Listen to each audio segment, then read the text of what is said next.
Kipindi cha Kwaresma ni kipindi cha siku 40 za toba, kufunga, kusali, kutafakari na matendo ya huruma. Aidha ni kipindi cha kusafiri kiroho na Kristo Mwokozi wetu kupitia njia ya imani ambayo kwayo mwanadamu anashiriki kujenga ufalme wa Mungu, ufalme wa upendo, wa haki na amani.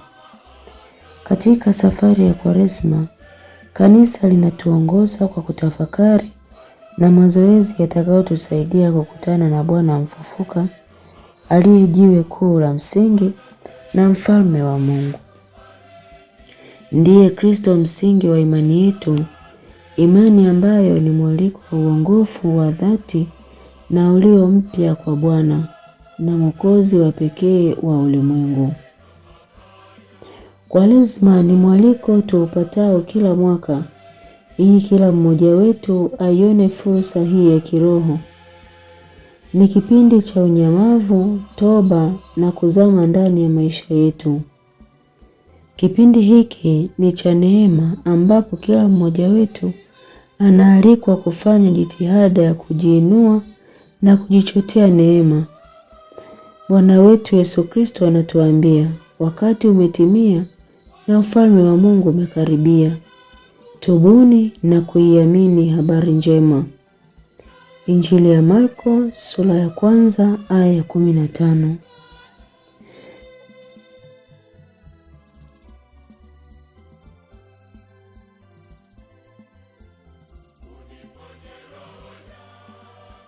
Katika Agano Jipya ilichukua Yesu siku 40 za kufunga ambamo ndani yake alishiriki hali yetu ya udhaifu, akitufundisha na kutuonyesha njia ya kuvishinda vishawishi na dhambi. Safari hii ya Yesu ya siku 40 ilikuwa ni kielelezo cha kipindi cha maisha yetu, maisha yanayoonja raha na karaha, yakidai kupokea yote hayo kuwa jicho la uladhi wa moyo unaoongozwa na imani.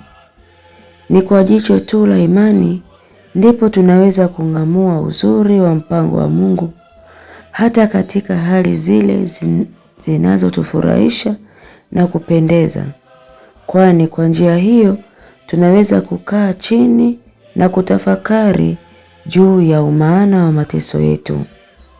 Mtume Yakobo anatukumbusha kuwa kujaribiwa kwa imani yetu huleta saburi.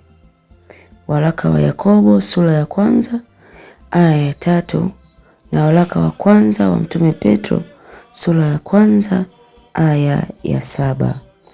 Safari ya kiroho ya kwenda kwa Baba mbinguni ni ya kudumu, na safari hii inakabiliwa na mashaka mengi. Ni hatua zenye mabonde na milima. Tukiwa safarini kuna kukata tamaa, kutokuona mbele ya macho yetu kila mazuri tunayoyajua. Daima tunatiwa nguvu na imani ambayo hakika ya mambo yatarajiwayo. Waraka wa Mtume Paulo kwa Waebrania sura ya 11 aya ya 1 hadi ya 3. Kipindi cha Kwaresma kinatualika kuiga safari ya baba yetu wa imani. Kipindi cha Kwaresma tunaalikwa kuiga safari ya baba yetu wa imani Abrahamu.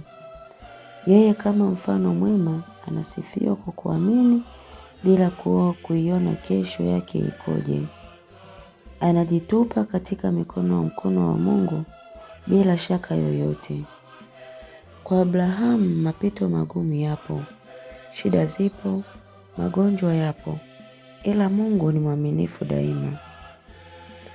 Tunasoma, kwa imani Abrahamu alimtii Mungu alipoitwa aende kwenye nchi ambayo Mungu angempa kama urithi. Naye aliondoka akaenda ingawa hakujua aendako. Kwa imani aliishi kama mgeni katika nchi ya ahadi.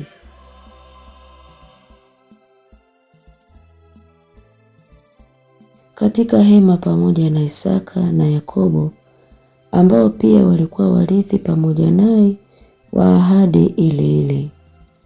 Maana alikuwa akitazamia mji wenye misingi ya kudumu ambao umebuniwa na kujengwa na Mungu mwenyewe.